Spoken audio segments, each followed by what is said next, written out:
Everyone welcome back to a new video. भर्खर edit गरेर अर्को भिडियो युट्युबमा राखिसकेँ। अनि नेक्स्ट भिडियोको लागि तयारी गर्दैछु। अनि म चाहिँ एकदम ठिक छु। तपाईँहरूलाई कस्तो छ? अनि अब म चाहिँ जाँदैछु। बच्चाहरू स्कुलबाट आए अनि घरको यताउति काम सकेर रेस्ट गरिरहेको थिएँ। म चाहिँ अब जान्छु बच्चाहरूलाई यसो खाजासाजाको तयारी गर्दैछु। त्यो भएको भएर अनि लगभग 4 बजिसक्यो। अब चाहिँ जान्छु किचनमा, खाजासाजा बनाउँछु है। के गर्छु तपाईँहरूलाई बेलुकासम्म म अपडेट गराउँदै गर्छु। अनि तपाईँहरू पनि जोडिनुहोस्। अनि खै त लाइक छैन त, लाइक गर्नु परेन भने।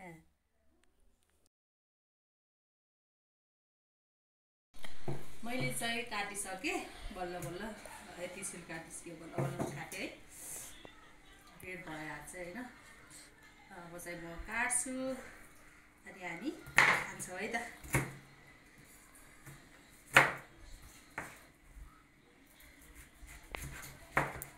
वाउ,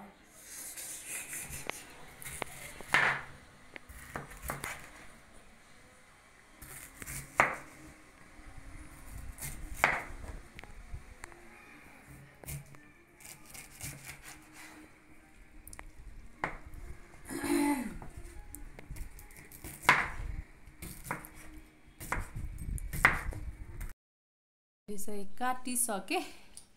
अब चाहिँ म खाँदैछु है, कस्तो छ टेस्ट भनेर है।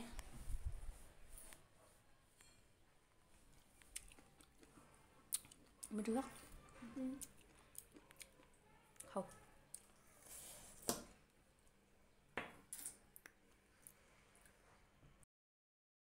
त साथीहरू, म चाहिँ मटन म्यारिनेट गर्दैछु, पछि पकाउनलाई सजिलो हुन्छ भनेर के। अब चाहिँ म्यारिनेट गरेर फ्रिजमा राखिदिन्छु। अनि बच्चा पढाउनु छ, एकछिन हामी तरकारीहरू पनि लिन जानु छ बाहिर। अब फार्मतिर जान नि सक्छु। हेरौँ के हुन्छ। यो हो बेसार होइन। फर्स्टमा बेसार राख्नुपर्छ नि त, किन भन्दा लाग्दैन नि त नुन राखिसकेपछि भन्छन् नि त, त्यो भएको भएर पहिला बेसार राखेर मोल्दिन्छु। अनि अरू मरमसलाहरू राखिदिनु पर्ला भनेर।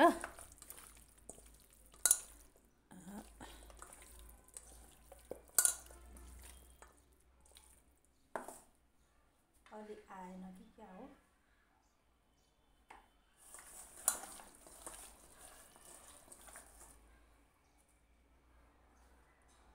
यो चाहिँ धनियाँ जिराको पेस्ट।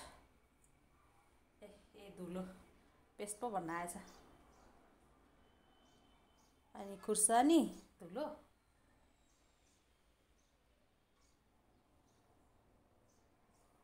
धेरै पिरो खाँदैन नि त घरमा कसैले नि, त्यो भएको भएर। अनि यो लसुन र अदुवाको पेस्ट।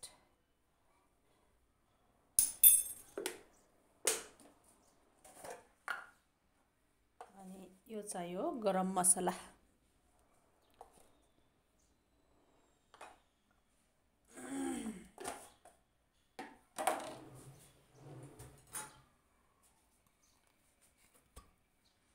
अनि मैले लास्टमा राखेँ तेल है।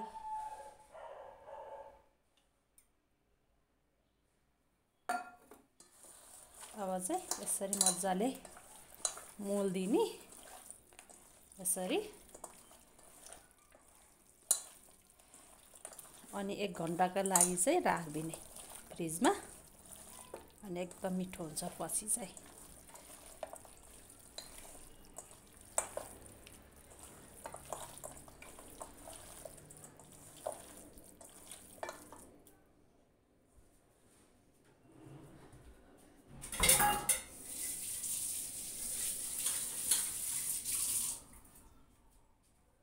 अब मैले यसलाई यसरी छोपिदिएँ। अब म राखिदिन्छु फ्रिजमा है, यसरी।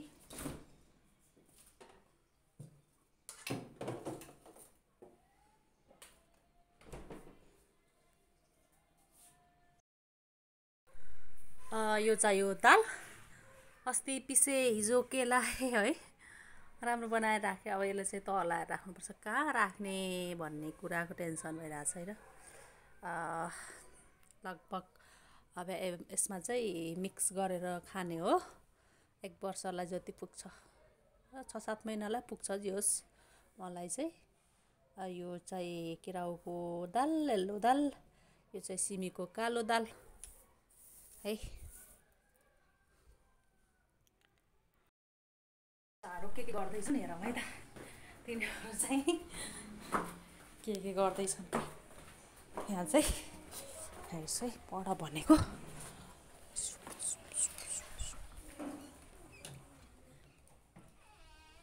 पढेको रहेन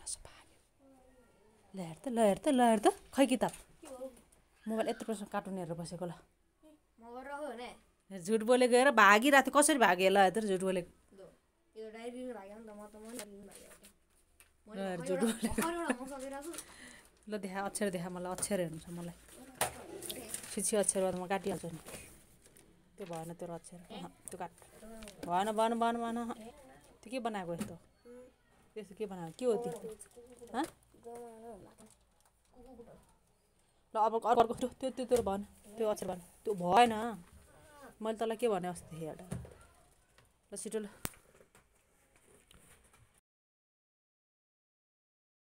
तो साथीहरू म चाहिँ जाँदैछु तरकारी लिनलाई सकेसम्म फार्मतिर जाने कोसिस गर्छु किनभन्दा ताजा पाउँछ नि त फर्सीको मुन्टाहरू त्यो भएको भएर कता जान्छु हजुरलाई अपडेट गराउँछु है त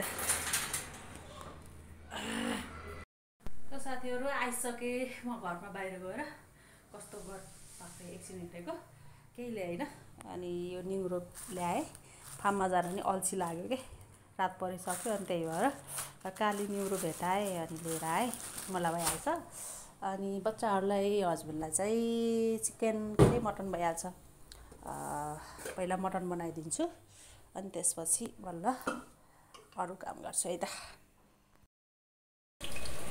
म्यारिनेट गरेर राख्यो भने यस्तो हुन्छ कि है पुरै भित्रभित्र मसलाहरू पसिसकेको हुन्छ नि त अनि पछि मिठो हुन्छ त्यो भएर प्याज राखिसकेँ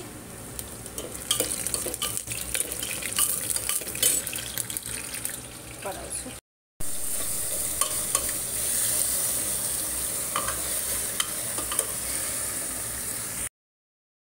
तो साथीहरू म चाहिँ आज तरकारीहरू टिप्न जाँदैछु मेरो कौसी बारीमा भएको तल पनि छ अलिकति अनि यहाँ पनि छ के टिप्छु कति आउँछ तपाईहरुलाई देखाउँछु है त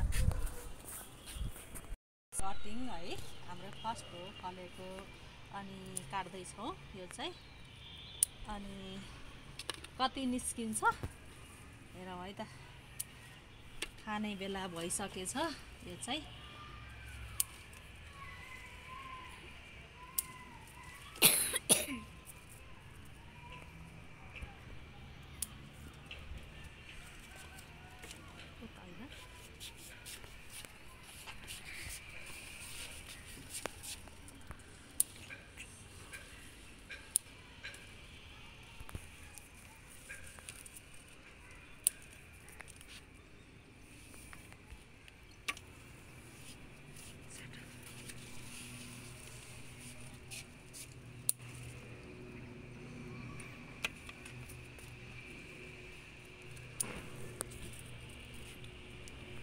त्यो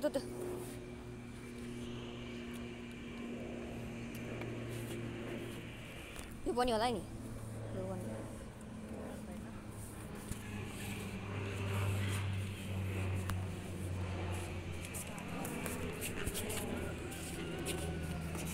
खुर्सानी है यसलाई पनि काट्दियो धेरै बाक्लो भयो बोटले धान्नै नसक्ने भइसक्यो त्यसैले काट्दैछौँ हामीले यसलाई पनि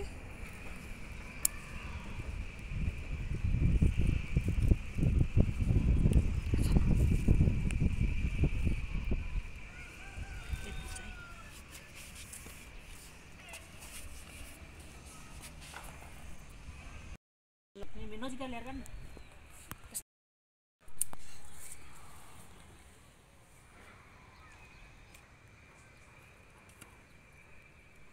पनि काट्दिउँ न यत्रो ठुलो भयो हस्यो यस्तो मान्छे भएर के फाइदा यो चाहिँ भोलि काटौँला यो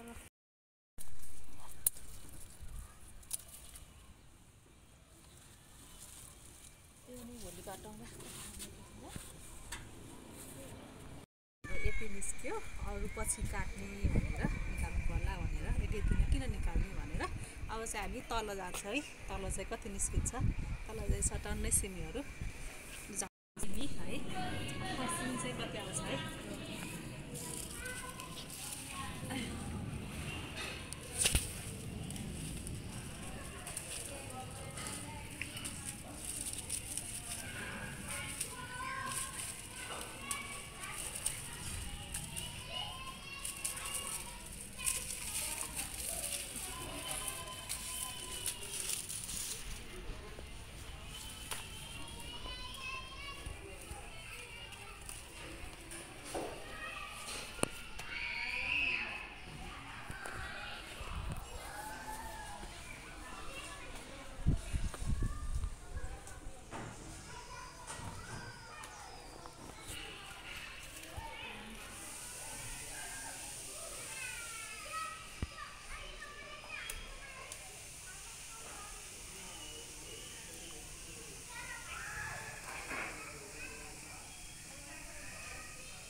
यति आयो है अरू नफेरि यतिमै पुग्छ हामीलाई अझ एक छाक आउँछ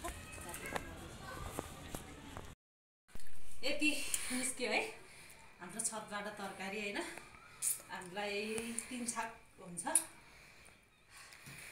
यति चाहिँ टिपेँ अनि एकदमै खुसी छु यो देखाउँदै यो भिडियोलाई चाहिँ यहीँनिर अन्त गरेँ फेरि पनि नेक्स्ट भिडियोमा भेट हुनेछु तपाईँलाई भिडियो कस्तो लाग्यो अनि कमेन्ट गर्न नभुल्नु होला सेयर गर्न नभुल्नु होला अनि सब्सक्राइब गर्न पनि नभुल्नु होला है त